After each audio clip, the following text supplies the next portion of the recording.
Hello and welcome to the M is for Mama podcast. I'm your host, Abby Halberstadt, happy wife, mama to 10, Bible-believing Christian.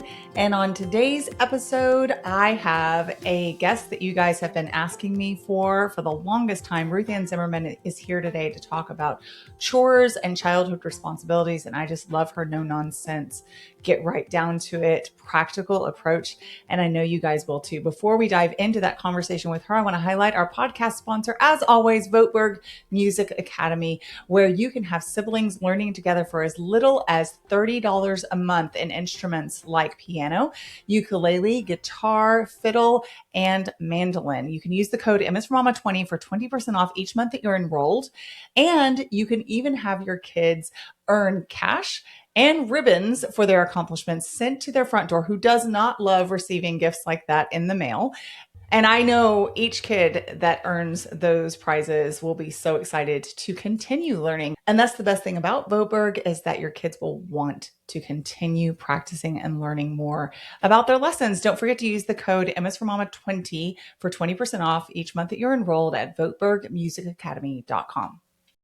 Okay, friends, this is going to be such a treat and a blessing to everyone who listens, I know. But also, I'm just personally excited because my friend RuthAnn Zimmerman is on the podcast today, and we have worked so hard to get to this interview. Hey, RuthAnn, how are you?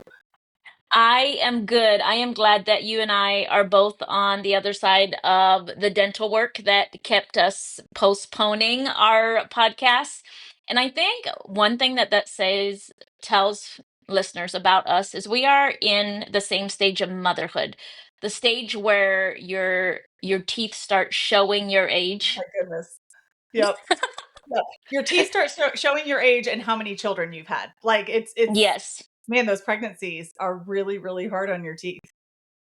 I wish I knew back when I was, first becoming pregnant, like ways to help my teeth along. But yeah, yeah, Well, I've thought about that, but I now that we have adult children and we have a daughter that's raising her own children, and the last thing I want to tell her is don't make sure you're taking care of your teeth, you know, because everything is already so heavy when yeah, you're in that survival stage, and everything that's not hurting does not get attention. If it's not hurting or screaming, you're not going to think about it. So I've thought about what would I tell my daughters about their teeth and their health when they're pregnant, and I'll just be quiet because yeah, they don't need one more thing to worry about or fret about or take care of.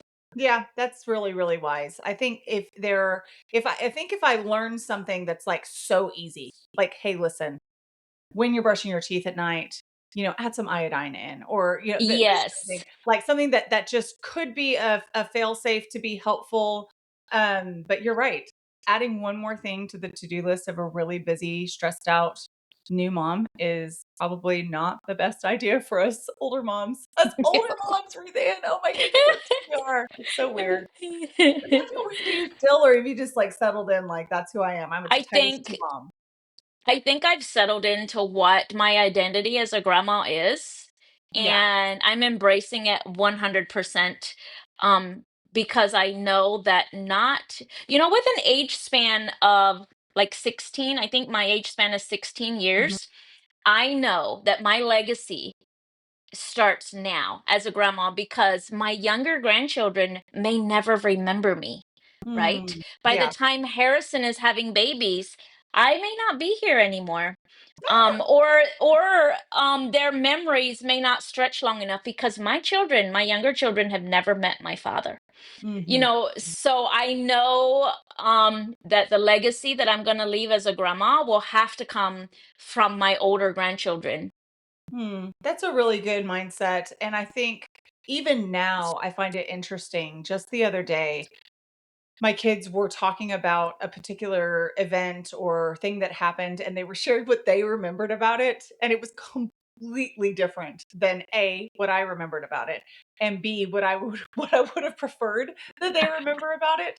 And I don't say that as a discouragement to moms that are like, oh, nothing I'm doing is having an impact. No, it is. It's just we have to be faithful to do what the Lord calls us to do and allow Him to bring the harvest and work the impact in the ways that need to happen, as opposed to kind of the Hallmark versions that we really wish. We wish that they would like look back and be like, oh, you were always so caring, and I loved the details that you put in my lunchbox in this agenda. And they're like, that's the day that I stubbed my toe. And that's like that's what they That's got. like that's the grandma memories. Those are the memories that grandmas get because they're not in survival mode. Mm, And moms, like as moms, and I've been thinking about this a lot because, I have a daughter that's a mom now, and I don't ever want to tell her, just relax and enjoy it, right? yes. Because the truth is, that mama bear drive that we get, and how when you are raising little ones, everything seems a big deal, Yeah. right? Like Yeah. everything, like every little attitude that our 2-year-old grandson has, I would be like, oh, it's fine. It really doesn't mean anything. But you know what? I don't want to dilute that because God has given them that intense focus on that little character for a reason. So Yeah. I think young moms need to, instead of us telling them, oh, it's fine, it doesn't really mean that much, they'll be over it, we need to encourage them to embrace that intensity because it's that hyper focus on all those little character traits. And that's a good mom when Yeah. they are hyper focused on all of that. And I think that's a God given instinct for that season of little ones. I love that perspective. I think that's really, really wise not to we can help them by giving them perspective, saying like in the grand scheme of the things, you'll get lots more opportunities to train his character, but yeah, stay with it. Like, maybe Yes. you don't panic, but I'm not telling you to back off a bit. You're doing good work. Keep Exactly. going. So, segueing from that, I really wanted to talk today about a topic that is really hot button sometimes, depending on the audience. I don't think it will be with my audience nearly as much, especially coming from us, because I think we have how many kids between us? I have 7. Okay, so 17 kids between us. You said your age span is 16, my age span is 14. I think you're maybe a couple years older than I am. So very, very similar circumstances, age ranges. I mean, I could be having grandbabies within the next 5 years, probably something like that. So very, very similar stages of life, which I love. And I love that you talked about owning it. But let's rewind way, way back to when we only had little children. And let's talk about the topic of engendering responsibility in our small children starting from a young age. Um, whether we want to call that engendering responsibility, chores, um, teaching them a work ethic, teaching them self discipline, these are all biblical precepts. This, as a Christian mom, should be something that should not be an issue of confusion. And yet, we have the secular world saying that if we teach our children how to work from an early age, that we're robbing them of their childhood. If we teach our children to be invested in their families by helping to care for their siblings, that we are parentifying them. I'm sure you've heard this term and had it thrown at you just like I have at me. Um, and I know that you have talked about in your book, The Heart of the Homestead, the idea that you wanted your children to learn to work from an early age, so much so that you took on responsibilities for yourself so that you could then pass them along, which that's hardcore. So, given that I've set all of that up, I just want you to take it and run. What was your philosophy with young children about chores, responsibilities, and giving them a workout? Okay, so Elvin and I, we became parents very young. And we also, within the first 10 years of our marriage, left the old order Mennonite community, like the horse and buggy Mennonite community, and stepped into the modern world. And one of the biggest things that we noticed, I mean, there was, complete lifestyle change. We sold our horse and buggy, bought a minivan, and that's just a fraction of it. But one of the things that we noticed and that shocked us, coming from a more old fashioned culture, more of a family oriented culture, is how child run the rest of the world was. Yeah. Where the whole family caters to the children, and childhood is seen as an idol And parents put all of their efforts into this idol of childhood. And it was shocking to us, so much so that we took a step back and we were like, wait, we no longer want to be, I mean, we're excommunicated from our Old Order Mennonite community. Yeah. We don't desire to be, part of that religious oppression, but we absolutely do not want to raise our family to the standards of the secular world. Right. So we took a step back and we started asking, okay, so how did we learn self-discipline?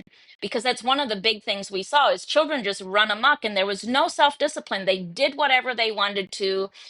And anyway, so we started questioning, how did we learn self-discipline? How did we learn work ethic?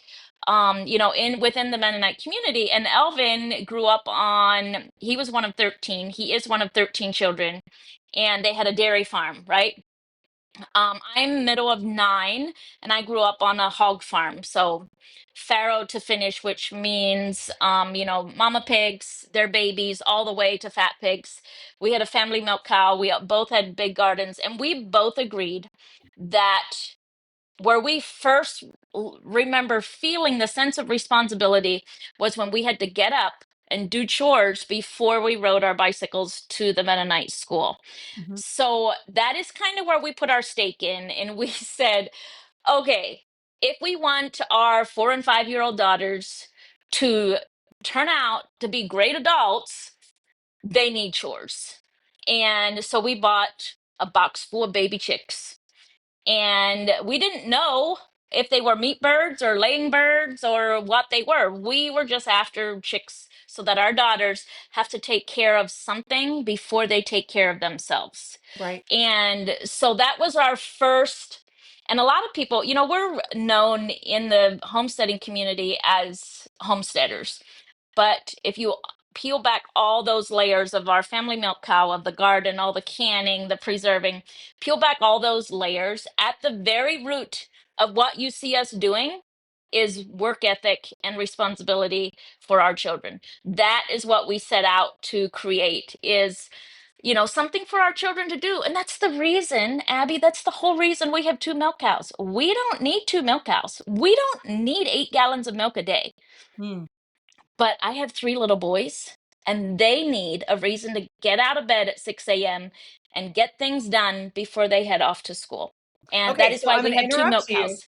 I'm going to Okay. interrupt you and say that there's going to be some moms out there, including in my audience, that are like, wait, wait, wait, wait. Why do little children need a reason to get out of bed at 6 a.m., RuthAnn? Like, give me some sort of kind of Okay. background for that. Like prove it. Okay. So childhood is not our idol. We are, and believe me, my children get a lot of time to play. Um, and they are turning into men, right?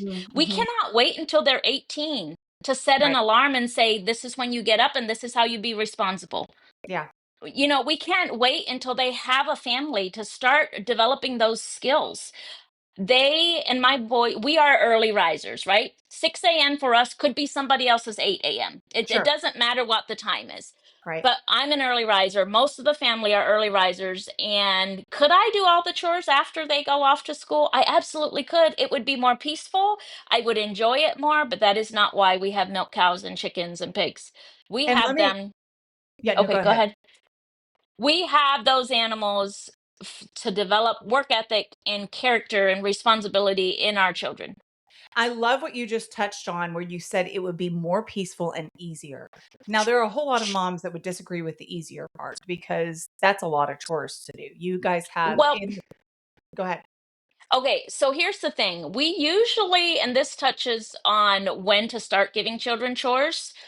If you wait until they can actually carry weight and make a difference in chores, you have missed the best time to set the base for chores. You Mhm. must start chores while they are still too young to really help, because what you're doing with those 3 and 4 year olds, when you are including them and giving them chores, you are setting the foundation of, I am needed in this family, I am important. And by the time they are able to actually milk a cow, per se, or make a bed or whatever, you don't have to still instill that you are worthy and you are needed, because you did all of that when they were 3 and 4 and they were doing nothing except slowing you down. Yeah. Yeah, I love that because what you're saying is put in the work early when it's inconvenient for you to give your children that sense of, you use the word worthy, but I think we both agree that our worth comes from Christ. But really, what you're saying is that you have something to contribute, like you, because little children may not necessarily completely internalize, like, listen, just sit there and be quiet or play because you really don't have anything to contribute. But when we do the opposite proactively and we say, hey, you can work too, you're part of this family, get in here and help, they do, their faces shine. I mean, there's going to be a lot of moms that are like, my kid's face doesn't shine. He fights me every step of the way. There are personalities.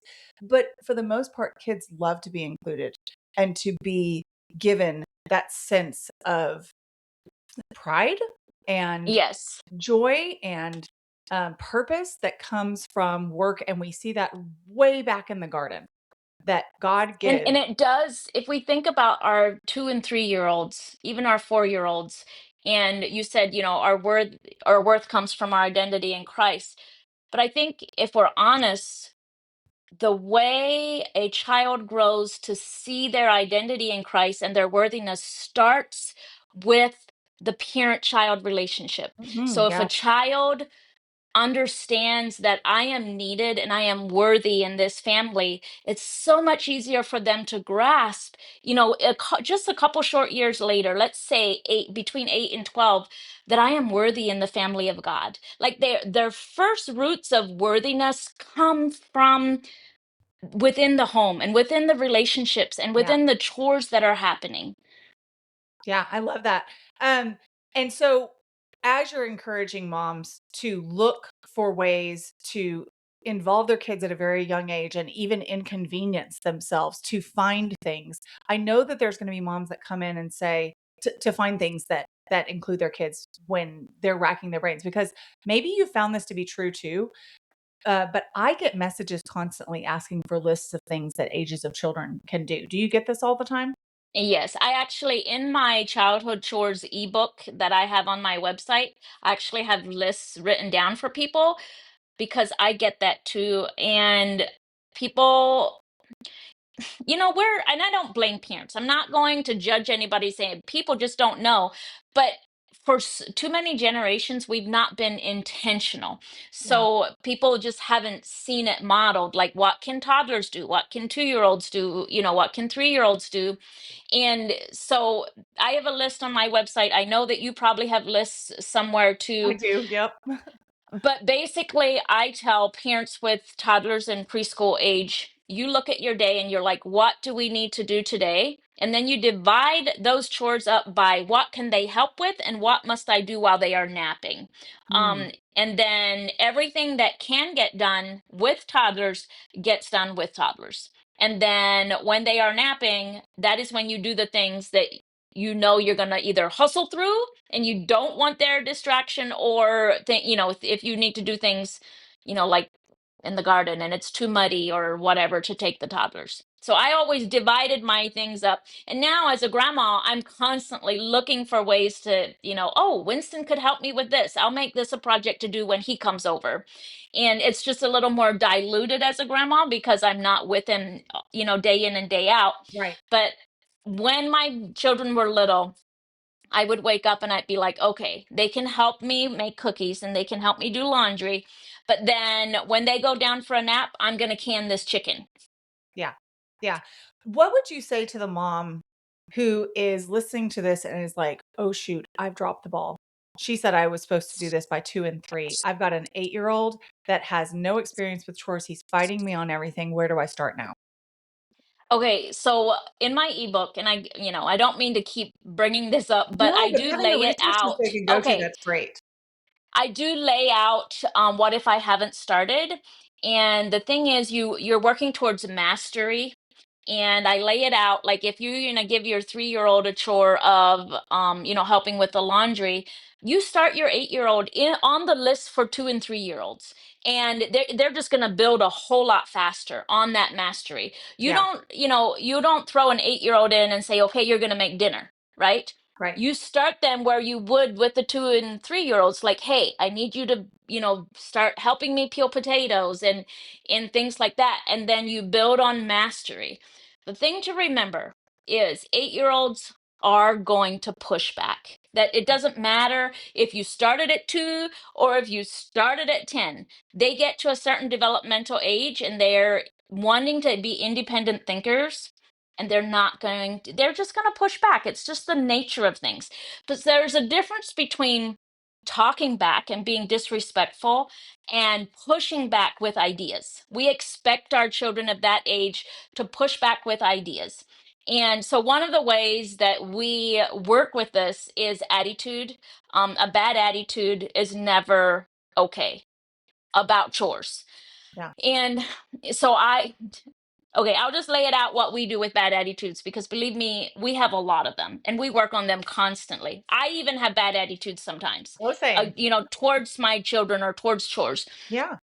So let's say washing dishes, and a 10-year-old knows it's their chore, but they're whining and complaining.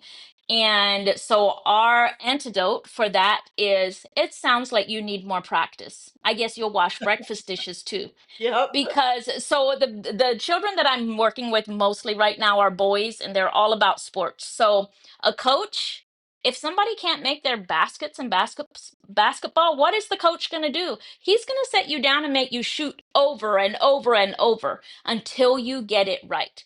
And that's the same philosophy we use in our home for bad attitudes or chores that are done poorly. It's just a calm, I guess you need more practice. And then we assign extra to, see if they can get their attitude right. Now, my boys, right now, they are almost 10, almost 11, and they're 13. So usually a little bit of a warning puts them right where they need to be, because we've done it for so many years now. I'll say, well, it sounds like somebody needs practice. And the person that needs practice will shape right up because they don't want extra chores. Right. That's smart. And I love that you point out that it is never too late to start and that you can start them on that younger track. And you'll have missed out maybe on a lot of years of training that bedrock kind of foundation, but it doesn't mean that you should throw your hands up in despair and just kind of just, oh well, we missed that boat. I talk in Yeah. You Bet Your Stretch Marks about a mom who came and was like, what do you do about twin boys that are jumping all over everything and disrespecting my house and making it impossible to finish dinner? And I told her, bring them into the kitchen with you and give them jobs to do. And her response was like, I had told her to, set a bomb off in her house or something. Because as you said at the very beginning, we do have a culture that very much so values ease and comfort. We value it for our children in some ways by idolizing childhood, like you said, but we value it for ourselves. And I really feel like a lot of moms don't know where to start because they are not thinking long term. So, talk to me kind of about some of the long term benefits you've seen with your older kids of starting them at this young age and creating responsibilities for them. So this is a very, very good point to touch on. So first of all, to the moms who may have been raised in a convenience, lifestyle where we make things as easy as possible for our children. One of the character traits that we're missing when we were raised in a culture that catered to us is we don't connect hard with growing, Mhm. right?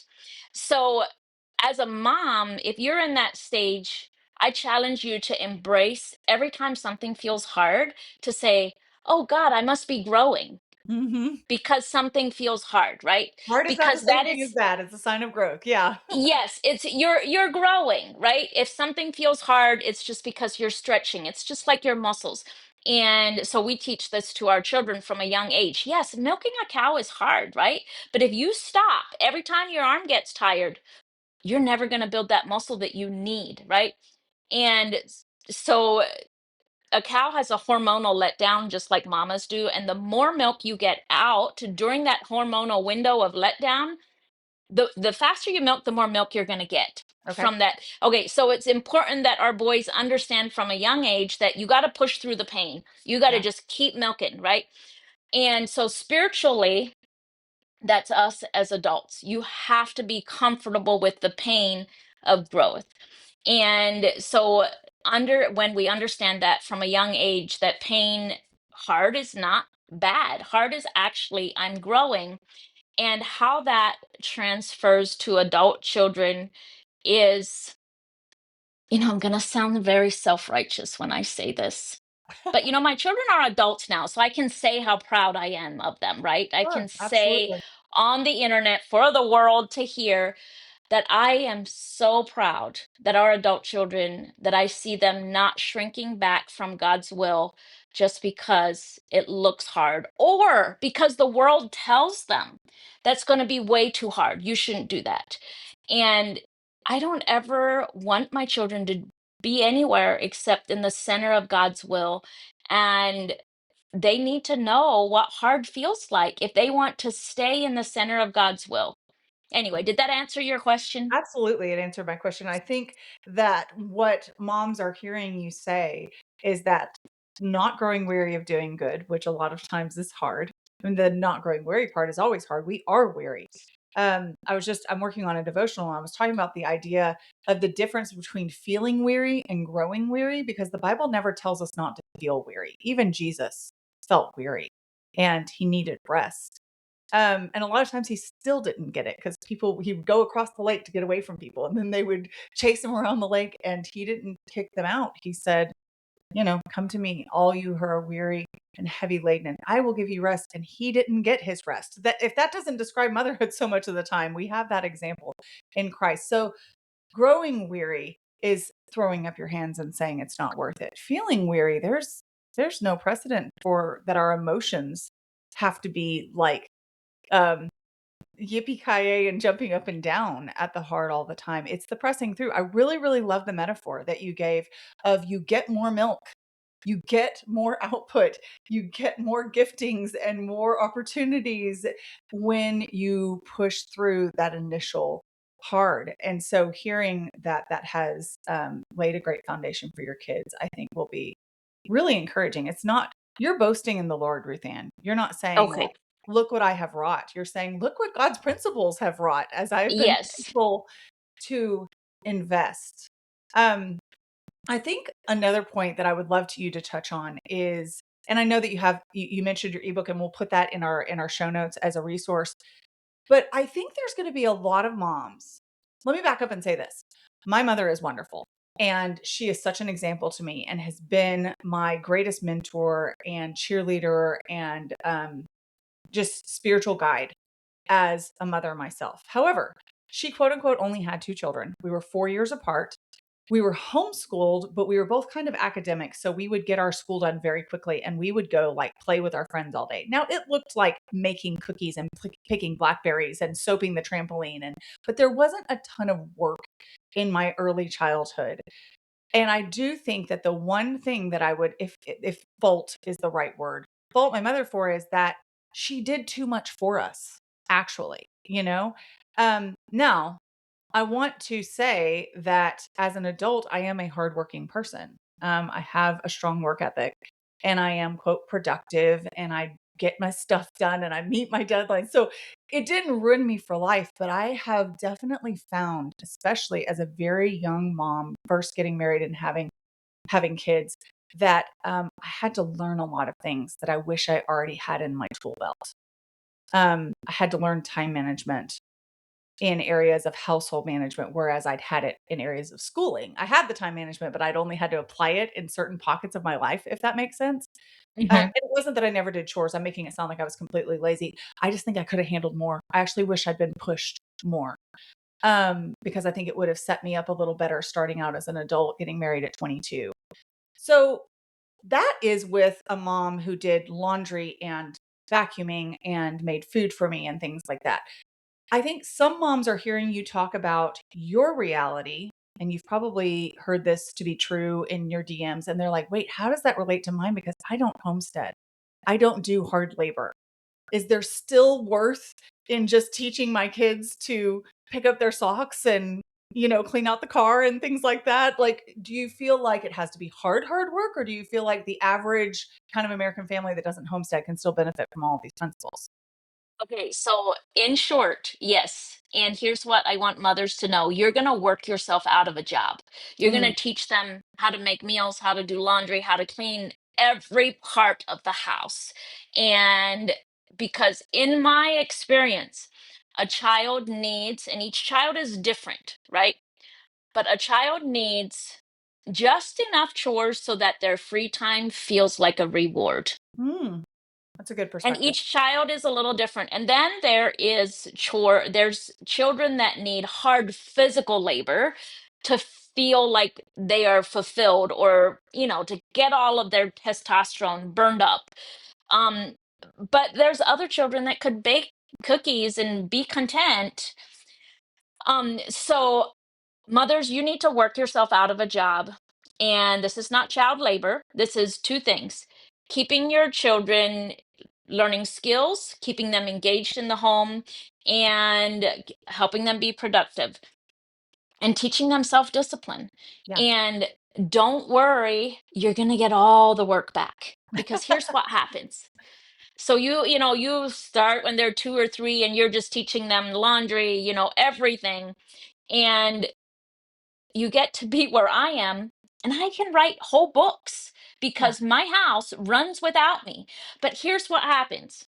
Don't get too envious, because about 16, 17, just when they are proficient at running the entire house, they get a job. They might get a boyfriend, and that suddenly their social life, and you're going to set them free. Hmm. So you're going to get all the work back. The hardest one for me right now to let go is Hadassah, because she's 16, and all of her siblings, the minute they turned 16, they got a job.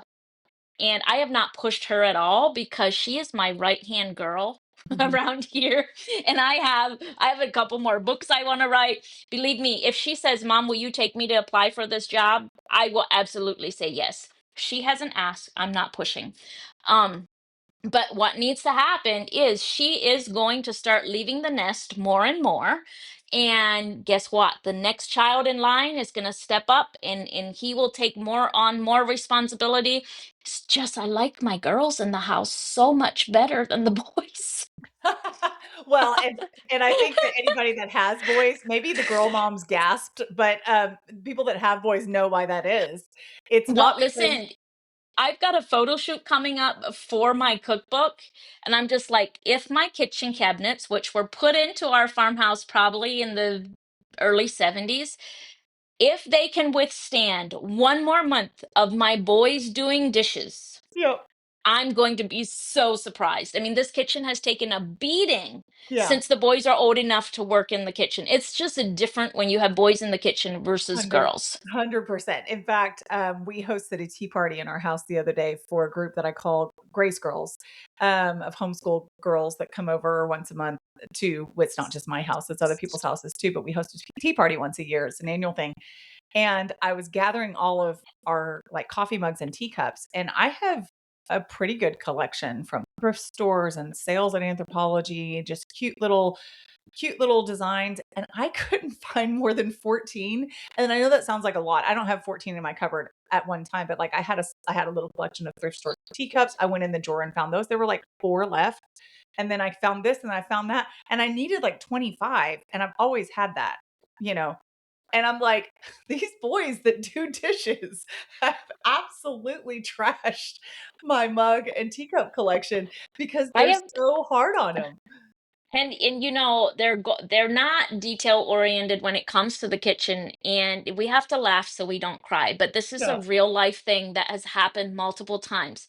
I'm here in my kitchen and I'm making something, and I can't find a part to my mixer or something, and I'll call the school and I'll say, I'll remember which child's chore it is this week for putting clean dishes away. Yeah. And I'll call the school and I'll say, this child, can Kendrick please come to the phone? Hey, Kendrick, the part that goes on the mixer that I need for making cookie dough, where would you have put it? Mhm.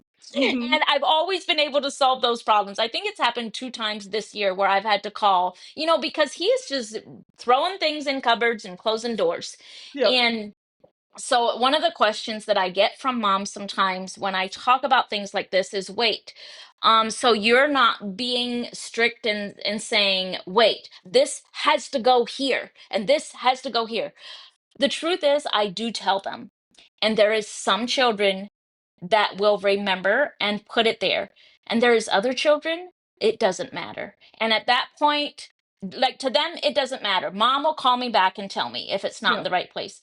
And at that point, I choose relationship, right? I'm not going to Absolutely. discipline you because you didn't put something away where I said it needs to be.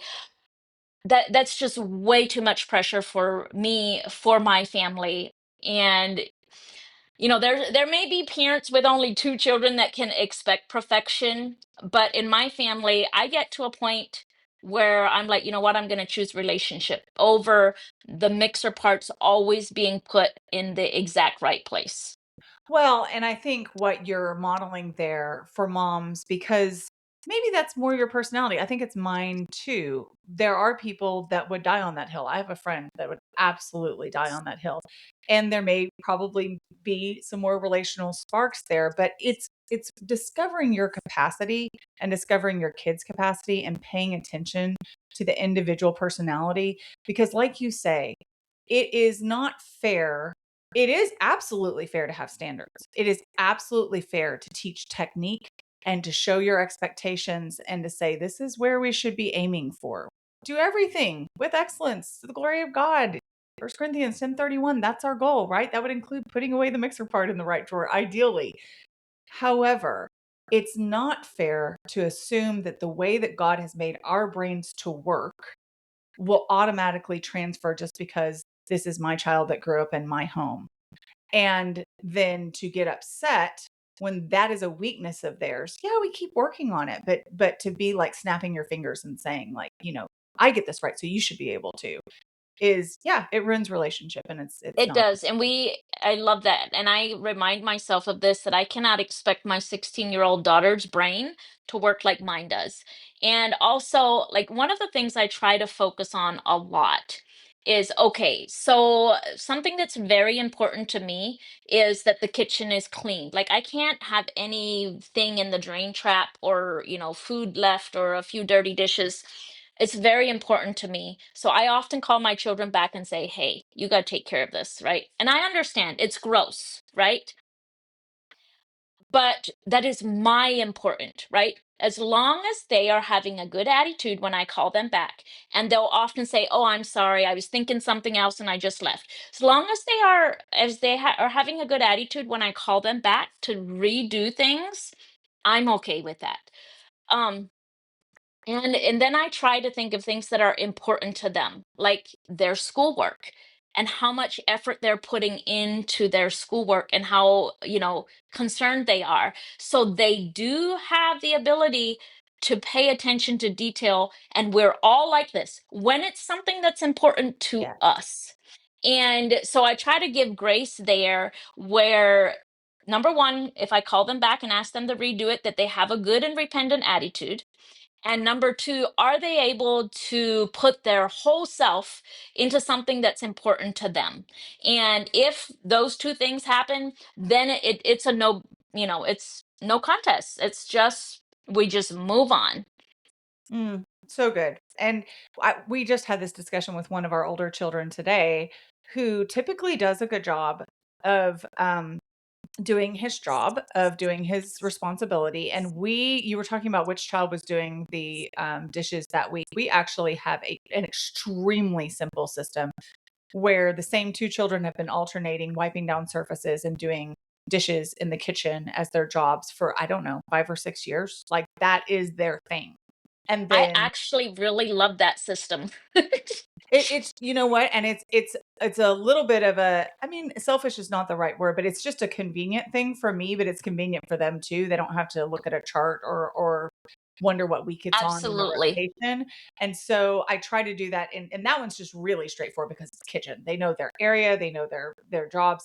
And then my other kids, the same thing. Once they settle into a thing, yes, they're capable of loading a dishwasher. Yes, they're capable and they do wipe things down. And yes, they're capable of vacuuming, but like they have zones that they're responsible for. And it just clears up a lot of space in my brain. Well, this one child that we were talking to, and in theirs too, I think, um, this one child that we were talking to was shirking on something because he wasn't choosing the right time to come home and be awake enough to do it. And then it was like, I'll do it the next morning. And we used, do you relate? Oh, yes, I know exactly what age group you're talking about and Yeah. also which gender. Yeah, yeah, yeah. So we were talking to him exactly about what you were saying. We were saying there is not a lot of merit in being diligent to do something which you already enjoy and value.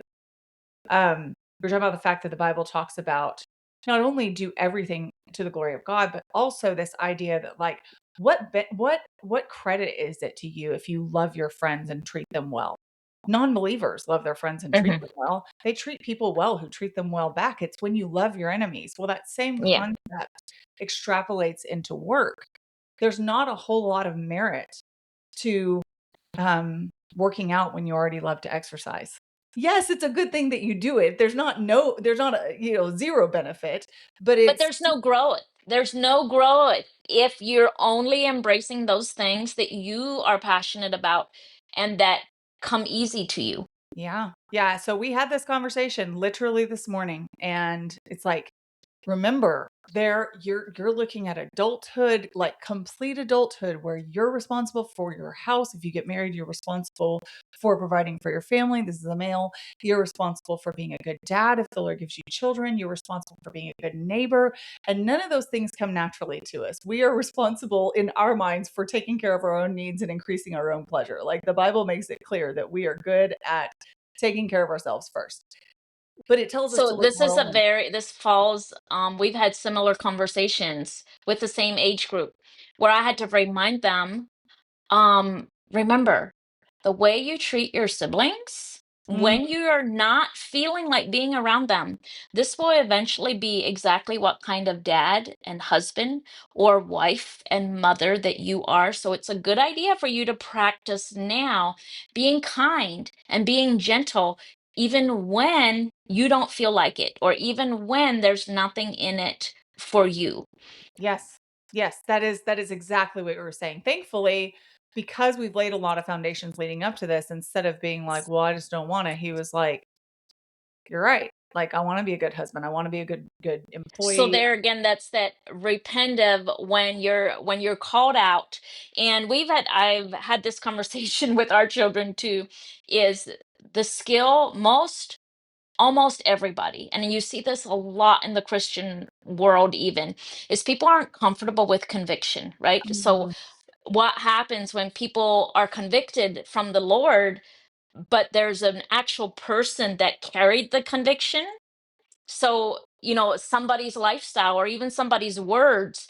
So what happens is then people lash out at the person because now I feel bad and Yeah, you made me feel bad, right? yeah, So we talk about this a lot right now with the younger boys because when I correct them, and now granted, I am not perfect. So sometimes I'm snappy and critical, right? sure, And I yep, don't blame them if they get defensive when I'm that way.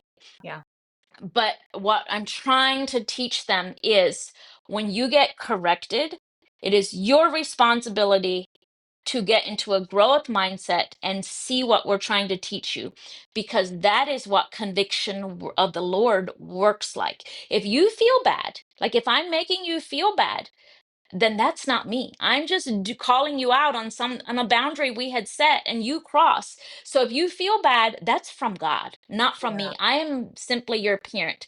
And so the skill of becoming comfortable with conviction and being like, okay, I can grow, I can see where I can do better, is one I so want my children to get comfortable with, because I wish I had learned it so much younger. And my default is to get defensive when yeah. I am convicted.